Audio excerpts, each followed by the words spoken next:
unfolding mystery beneath the northern star, looking for the pot of gold at the rainbow's end, hoping that I find it soon beneath the gypsy moon.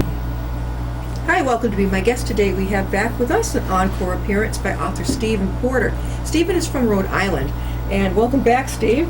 Good to be here. Good to see you. And I had seen Steve at the Danvers Sport Expo. Do you go every year? I try to, yes. Yeah. Now this will be the third year around. I know a lot of the authors say, "Well, we didn't sell anything really." I'm like, take the lemon and make it into lemonade. Go around to the tables and meet people. Schmooze, get the other authors' cards, because they may know somebody who would like to have you speak and this and that. Right. There are a lot of great reasons to attend those types of events. Oh, yeah. Sales is only one of them. I know, but some just sit there like a bump on a log and won't even greet you when you come by the table. I say, you need to talk with the person, that you're with. So I think that's so important. It's very good advice. Steve has written a book. Actually, were you the ghostwriter of this book? Well, I started as ghostwriter and became the co-author. You became the co-author. This book will knock your socks off. If you've ever had panic disorder, that type of thing, this one's for you. It's called Scared to Death, Do It Anyway. What better advice is that? I have heard that. Was it one of those health books? Go through it. Go through it. It's not going to kill you. Just walk through it. Exactly. So this was Brian Beneduce. That's his name. That's his name. And he approached you? He did. He was familiar with my writing on some level and had a story to tell. Yeah. And he wanted a professional writer to work with. He was not comfortable or really very confident in his own writing abilities, but he knew he had an amazing story to tell. And he needed that writer to do it for him. Yeah, and you certainly did. Now, you said what he did, he would send you little emails, or? Well, we did. After probably the first month or two, we spent organizing, just kind of organizing our thoughts, talking about how to best present the book and present the information in it. Now, Brian has suffered from agoraphobia, which is almost fear of all heights of things. Oh, yeah, he had it to the extent that he didn't even want to go out. He couldn't leave his own room. Fear of heights, fear of traffic, fear of bridges, tunnels, elevators. Bridges, I got that. You name it. Yeah. It was on his list. Yeah. And despite having this condition, he was able to overcome it and build a very successful business while doing it. He was amazing. It says, "It's my hope that by reading about my embarrassing, funny, scary, heartbreaking, and happiest moments, someone will be helped." And let me tell you, if you know anybody who's got panic disorder or agoraphobia, one man's journey from debilitating fear to happiness, wealth, and success, it can be done. And let me tell you, this book had me right from the get-go. I was sharing with Steve, I had gone through many years ago, not agoraphobia, but like an anxiety over, over bridges, tunnels, elevators. I got stuck in an elevator once, and I never forgot it as a child. Yeah, I did. But the cover, who chose his cover? Was it you or him? My wife and I run a publishing company, and we published it for him. Yeah. And my wife, Dawn, designed that cover. It's dark. It's a picture of a man in black walking what looks like through a tunnel. And he keeps on going. It's amazing. He did come. Not everybody will speak up and want someone to talk about it. That's the good part. And that was, I think that was initially hard for him to do. But he knew that he knew he had a story to tell, and he wanted to try to help people with that story. There are a lot of people who not only suffer from it, but they hide it. Oh, yeah. And it's not something they're embarrassed by it. They're not something they want to tell people. Now, your typical, I guess, the stereotype of the person who's afraid of everything. It's that tiny little 98-pound weakling who's cowering in the corner. Brian was not like that. Yeah. Brian was an athlete. He was a competitive weightlifter. Yeah. This isn't someone who was, cowering. He was someone who valued strength and valued confidence and had this, what he calls, the thing that was controlling his life. Yeah. And he didn't understand it. He felt it and realized it when he was a child.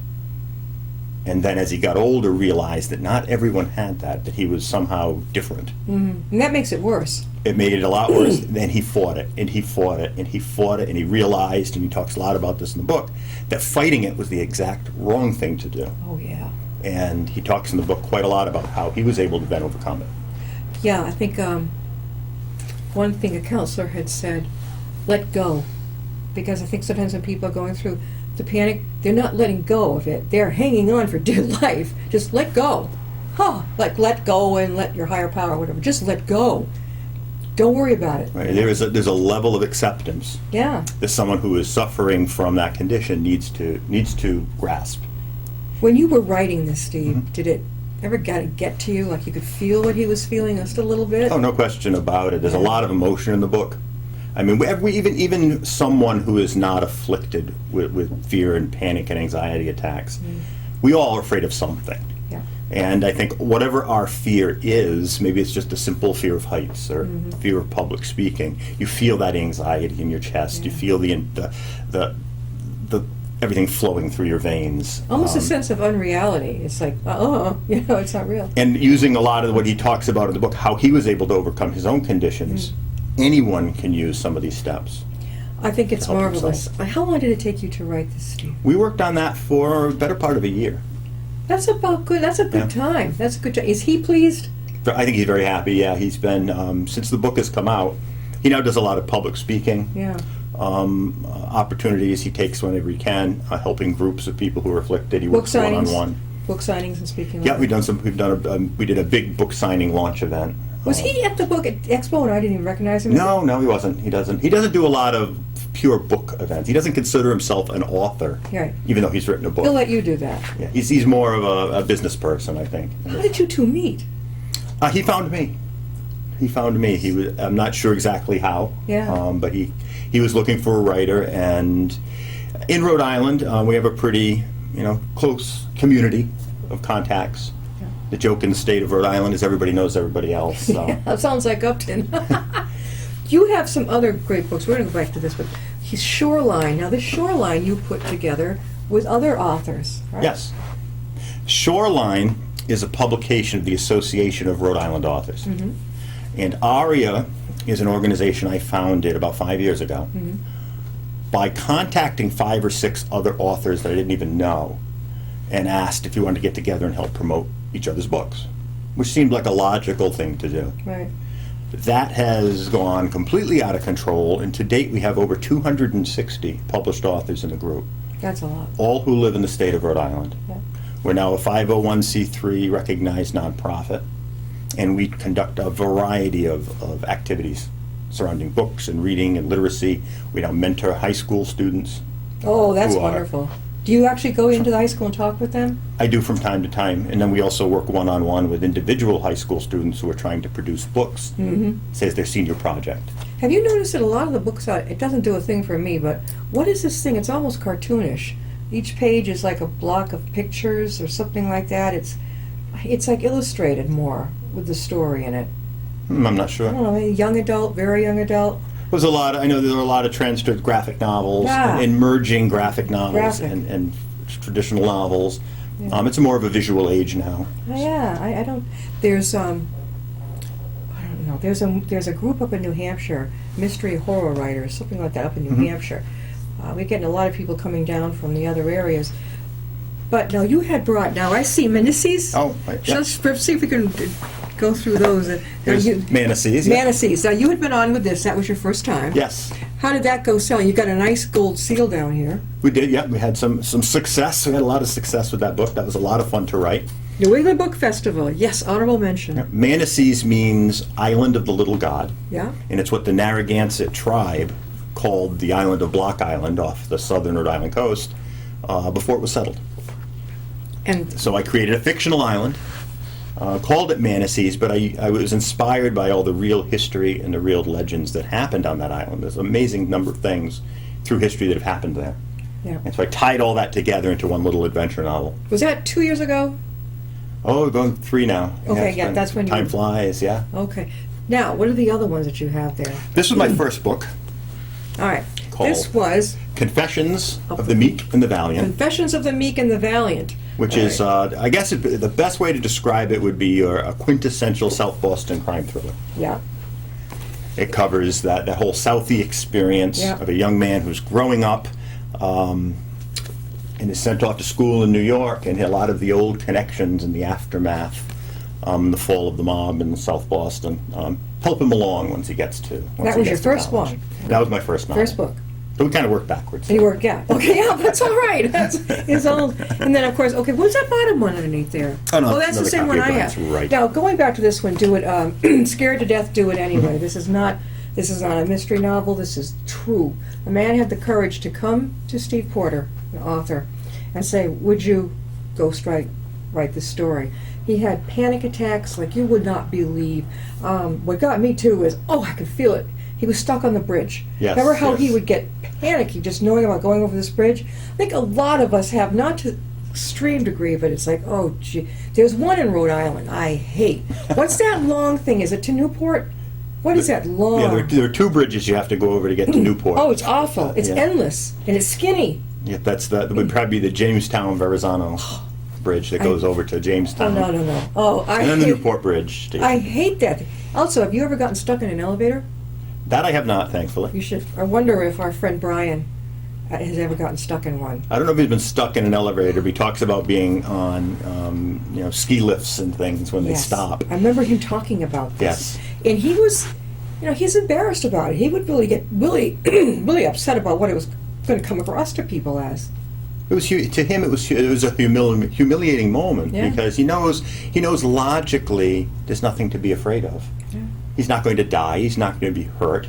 He's in this he's in the same situation maybe with a couple of dozen other people. Mm-hmm. So there's nothing wrong with that, but it was something that was in his DNA, something was his mechanism that gave him this fear response. Did you have to do some research, Steve, to get this, really on color? Was he your main? Did you know enough to write it? I knew nothing about the condition, or just casually of what it was until I met Brian. Yeah. So I did a lot of reading on it, a lot of research. As Brian started presenting facts and statistics, which you'd read in the book, Yeah. I double-checked to make sure they were, accurate, and they all were. I mean, Brian knew what he was talking about for sure. Yeah, I think until he got some serious help, really serious. It took him, what was it, a while before anybody really helped him. Well, part of that too was and he admits freely it was his own doing. Yeah. That he would drive to hospitals when he was having what he thought he was That having pain all amazed the me. time. He felt the safety. Finally get in the office with the doctor and then lie about everything that happened because he's afraid to admit, I was just scared. That's what they get in the ER a lot. They think they're having a heart attack, but don't not go. But in fact, we're dealing with a friend right now, and he keeps getting all these pains, and I'm like, well, if they can't find anything, what are you anxious about? Well, I'm not anxious about anything. Well, I don't know, but that can end up a person in the ER. Panic, I think they see it all the time. They do, and again, a lot of times I think they might recognize it, but without the cooperation of the patient, it's difficult Yeah. for them to force a treatment. There's nothing to be Unfortunately. ashamed of whatsoever. If you've had panic anxiety attacks, nada. They see this a lot. Again, this book is called Scared to Death, Do It Anyway. Steve Porter has been the ghostwriter. Our author is Brian Beneduce. It's from Rhode Island. And you know something? It's a great read. I couldn't put it down. There's even pictures of the ski lifts that he was afraid of. Where did you get these pictures? Did he? They were all his, yeah. They were all his photographs. And there he is with his wife. When you look at him, you don't think. There he is, a little bit older, on his motorcycle on the bridge. Driving his motorcycle across the bridges. When you look at this gentleman, you would never know. If you want to look at people from the outside. And then there is called the toolbox, the thought process. Right. What was that? Well, that was how he has now defined how he was able to work through and overcome the panic and anxiety when he feels it coming on. And he says that one of the techniques you can use when you feel that anxiety and panic coming is to use these tools. Learn to drop your arm or let it go. That was the biggest thing. He uses an analogy of a block of wood and a nail. He says, so you feel it coming on, you try to fight it. Yeah. Well, at some point, that nail is going to be in the block of wood. If you keep hitting the nail after it's in the block of wood, you're going to destroy the wood. Yeah. And he says that there's a point where you have to stop.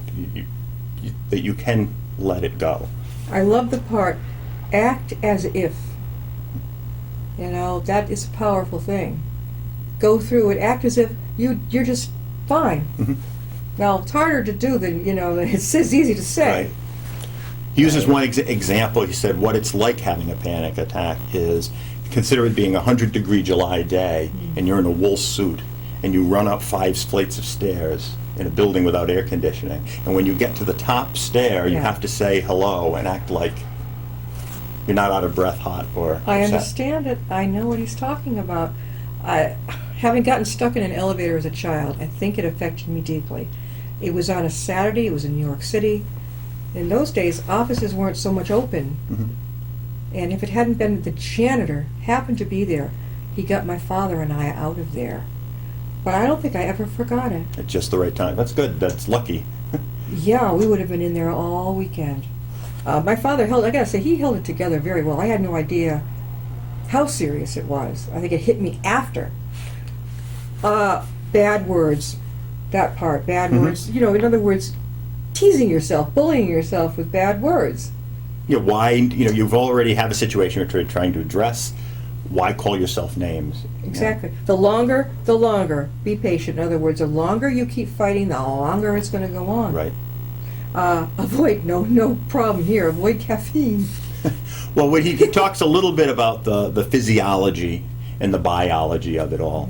I think one of the unique things about this book, too, is it's written from the perspective of someone who has it. There are a lot of great self-help books out there on this topic, but they're written by doctors, psychiatrists, psychologists, and trying to provide advice to those that have it. This is written from the first person, Oh, and this is definitely. what worked for him. Is he getting this? I am very curious to know. I would start with the UMass Memorial Medical School's Psychiatric Center getting these books out. Oh, he's developed some partnerships with the hospitals in Providence, and specifically the children's wards, where they work with children and adolescents who have fear and panic and anxiety. Well, don't tell them not to miss out on UMass Memorial up here, a huge teaching hospital. And I believe they have, I think I had one of their top psychiatrists on. But this is something that I just hope he really branches out with, because it is so needed. So much. I mean, he even had to get himself practically plastered before he even got to his wedding. Oh, he used alcohol and caffeine. Yeah. He never really used drugs, but it was mostly the alcohol he would use as to try to relax himself, and it had the opposite effect in many Yeah, what cases. happens is, I guess from what, to some people, if you drink a lot and then it begins to wear off, they're like, oh my God, what am I going to do?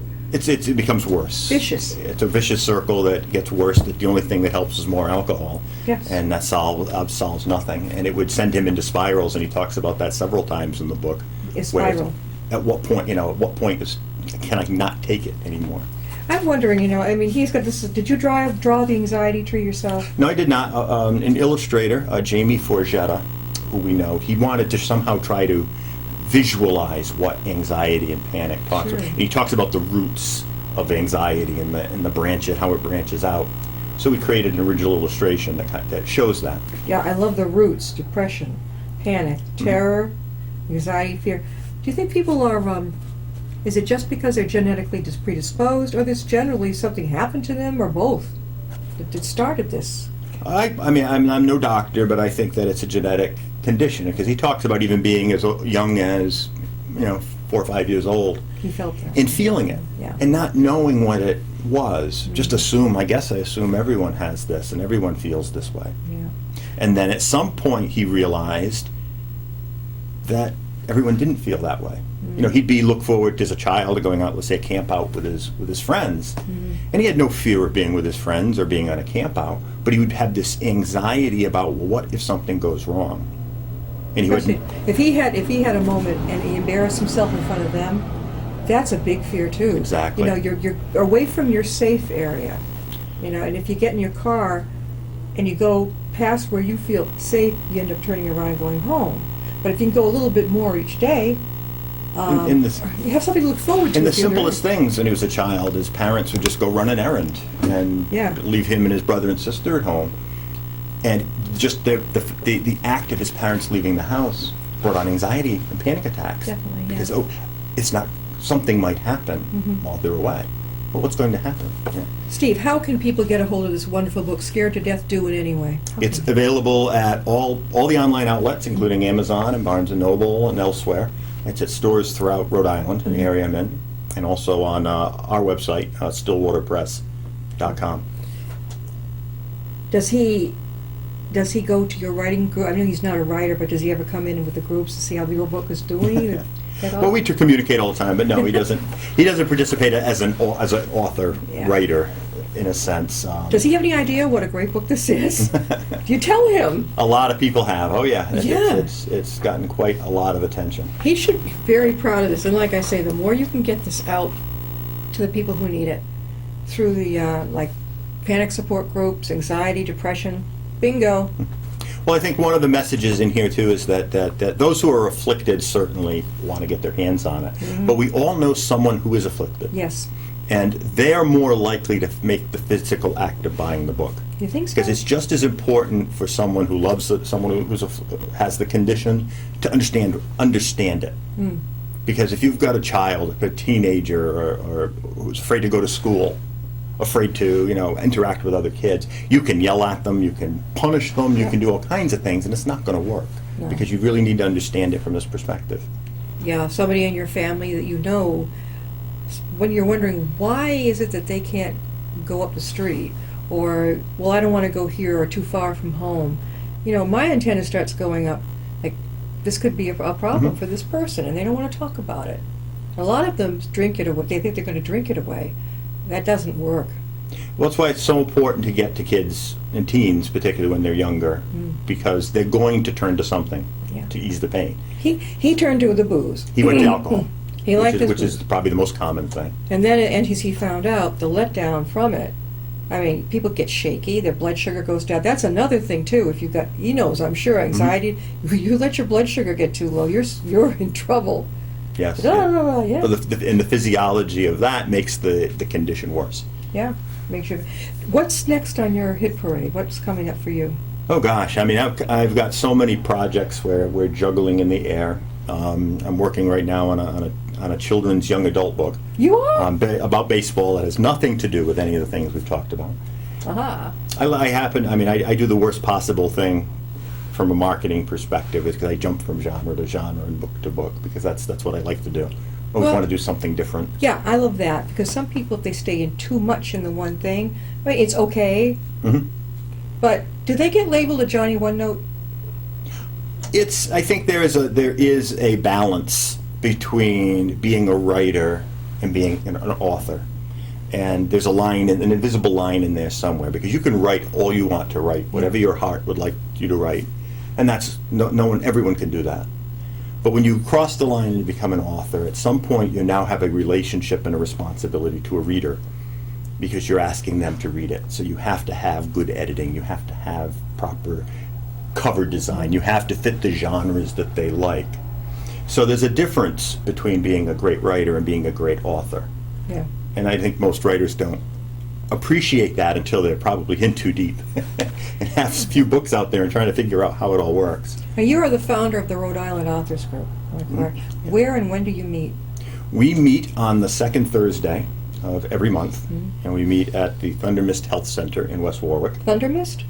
They have a large community room they let us use for free. And we get, every month, 40 to 50 authors who attend. At a table you can all sit there and be together? Is it all round circle? Or? It's a big table and a lot of people packed in the back of the room, usually. But we get 40 to 50 members to meet every month, and we discuss. We have events and activities happening all over the state, all over the time.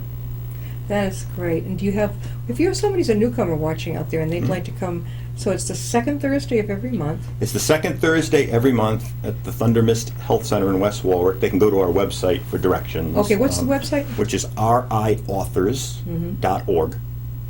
And there's a little link there with them. They can take you to the map and show you where it is. We network at about 6:30 p.m. We start our meeting at 7. And I try to keep the meeting as disciplined as possible, so everybody gets to leave at 8:30. So does everybody go around and talk about what they're writing?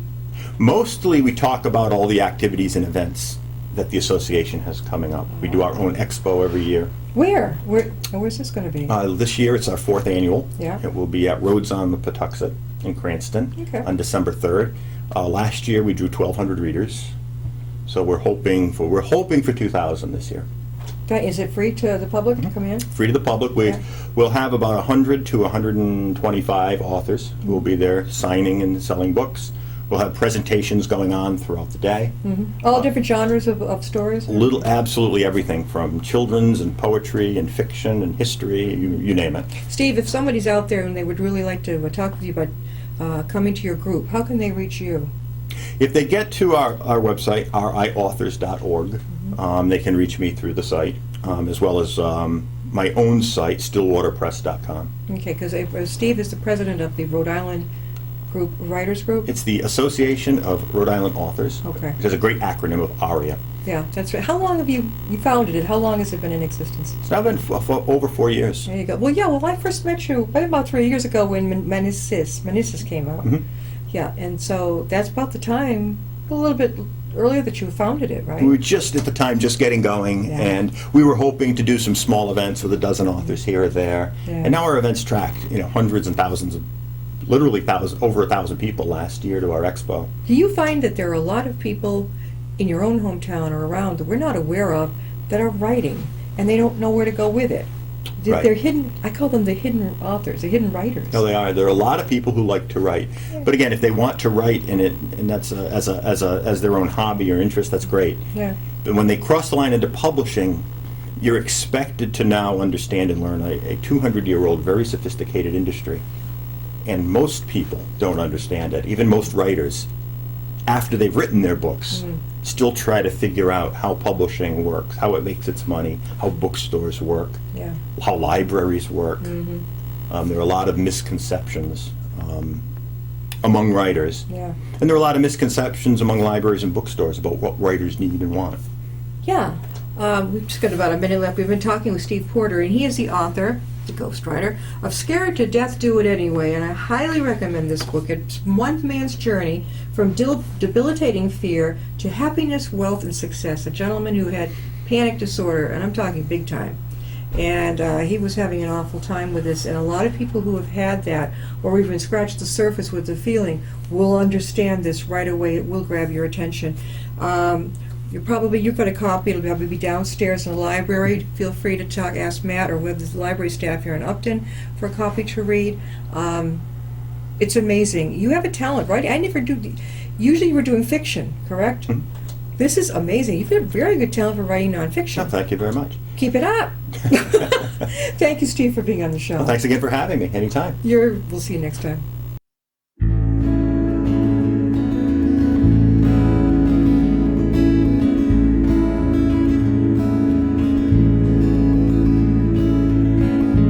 Riding on a shooting star, heading out toward a dream.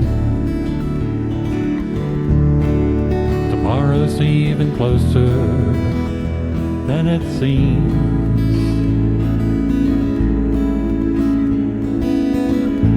Moving through the cloudless sky, heading out toward the moon. I am dancing to the lunar tune.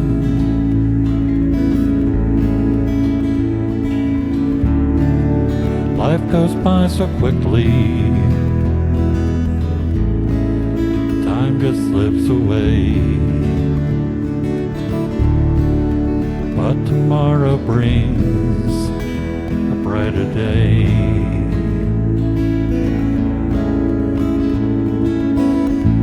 Soaring out among the planets.